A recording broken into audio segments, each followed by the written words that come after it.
దేశంలో ఏ నాయకుడైనా ఏ నాయకురాలైనా ఒక పార్టీ పెట్టవచ్చు. పార్టీ పెట్టి ఎక్కడైనా పోటీ చేయవచ్చు. ఏ ప్రాంతంలో అయినా ఏ రాష్ట్రంలో అయినా నిరభ్యంతరంగా పోటీ చేయొచ్చు.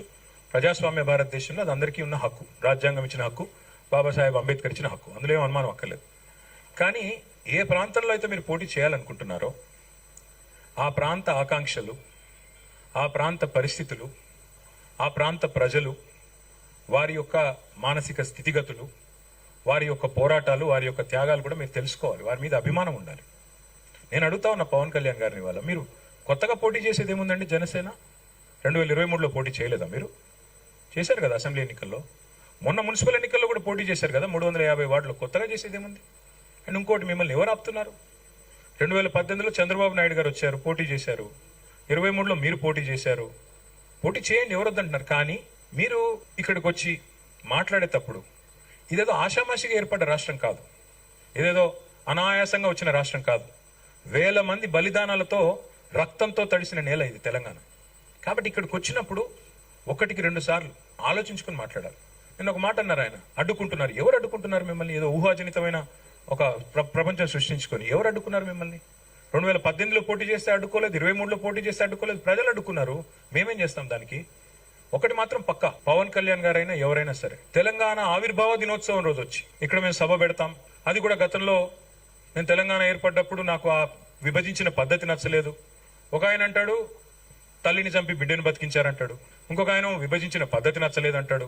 ఇవన్నీ ఏంటంటే తెలుగు హైదరాబాదీ అల్ఫాజ్ మే బోల్నా అయితే గుమా ఫిరాకే బోల్నా బోల్తే ఇసుకో. నాకు ఇష్టం లేదు తెలంగాణ ఏర్పడని సీదా చెప్పక ఉల్టా పుల్టా మాటలు ఎందుకు? ఇది బాగలేదు, అది బాగలేదు. మరి నువ్వు అది బాగలేక ఇది బాగలేక 11 రోజులు అన్నం తినకుండా ఉంటే మళ్ళీ తెలంగాణ ఆవిర్భావ దినోత్సవం రోజు మీటింగ్ పెట్టాల్సిన అవసరం ఏముంది? సరే మీటింగ్ పెడదాం అనుకున్నావు, అడ్డుకున్నది ఎవరు? కాంగ్రెస్ ప్రభుత్వం. ఏమైనా అనాలనుకుంటే వాళ్ళని అనాలా? కాబట్టి పవన్ కళ్యాణ్ గారైనా ఎవరైనా ఈ దేశంలో ఎక్కడైనా పోటీ చేయొచ్చు, మాకు అభ్యంతరం లేదు. మీ అయ్యా జాగీరా. నేను ఒకటి మాత్రం పవన్ కళ్యాణ్ గారు గుర్తుపెట్టుకోవాలి, తెలంగాణ ఖచ్చితంగా తెలంగాణ భూమిపుత్రుల జాగీరు. తెలంగాణ భూమిపుత్రుల జాగీరే తెలంగాణ. ఇందులో ఎవరికి అనుమానం కూడా అక్కర్లేదు. 100%. ఈ నేల కోసం కష్టపడ్డ వాళ్ళు, ఈ నేల కోసం పోరాటాలు చేసిన వాళ్ళు, ఈ నేల కోసం త్యాగాలు చేసిన వాళ్ళు, నెత్తురుతో తడిచిన నేల ఇది. ముమ్మాటికి తెలంగాణ ఈ భూమిపుత్రులు, ఇక్కడున్న 4 కోట్ల మంది జాగీరిది. కానీ మీరు రండి, ఇక్కడే ఉండండి, మీ కుటుంబాలు ఇక్కడే ఉన్నాయి, మీ వ్యాపారాలు ఇక్కడ ఉండండి, ఎవరొద్దన్నారు? 10-12 ఏళ్లలో ఎక్కడన్నా చిన్న సమస్య వచ్చిందండి? నేను అడుగుతా ఉన్నా, మా దృక్పథం ఎట్లాంటిది అంటే, వైజాగ్ స్టీల్ ప్లాంట్ను ప్రైవేటీకరిస్తున్నారు మోడీ ప్రభుత్వం అంటే మేము మద్దతు పలికాం. తప్పు ఇది మీరు చేస్తుంది, పబ్లిక్ సెక్టర్ అండర్టేకింగ్స్ ని కాపాడాలని రిక్వెస్ట్ చేశాం. That is our philosophy. ప్రాంతాలుగా విడిపోయినా ప్రజలుగా కలిసి ఉండాలని కోరుకున్నాం.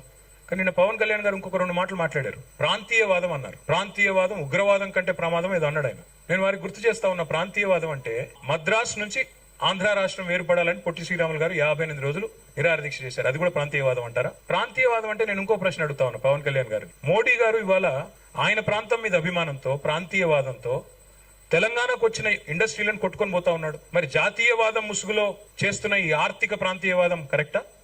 ఏది కరెక్టు? అంటే ప్రధానమంత్రి గారు గుజరాత్కే ప్రధానమంత్రిగా వ్యవహరించడం కరెక్టా?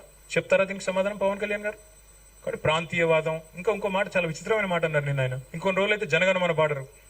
మాకు జనగణమన మాకు నేర్పించాల్సింది ఏం లేదు. దేశభక్తి గురించి మాకు పవన్ కళ్యాణ్ గారి దగ్గర పాఠాలు నేర్చుకోవాల్సిన అవసరం లేదు. ఈ నేల ఆనాడు నిజాం సర్కార్కు వ్యతిరేకంగా పోరాటం చేసిన నేల, కమ్యూనిస్టులు కదం దక్కిన నేల ఇది. కాబట్టి మాకు పోరాటాలు కొత్త కాదు, మాకు యుద్ధాలు కొత్త కాదు, త్యాగాలు కొత్త కాదు.